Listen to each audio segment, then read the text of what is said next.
Бүгін 11 январ 2024 жыл Баткен обласының Қарабақ айылындағы конторада манан печкесі түтіп, ой, оқшот көмір жағып қойып тұр, ол бұрқырап түтіп, манан залды басып қалды. О залдың краскаларын қарағаладағын соғыштағы, алы 45 жылы соғышта нем олып барды ма? Бомба түшкөдей олды. Ой, манан қарағала кепетесінің контордың. Контордың чеге атапелені ақылып қойсы олатты. Мананы краскалап қойсы олатты. Бұл Қырғызстанға түшіп өткен немелер қағып кетіп өткен дәліктер. Қырғызстан өз қачан өне көтміш.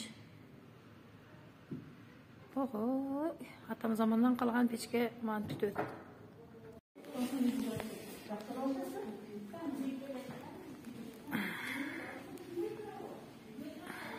Üf.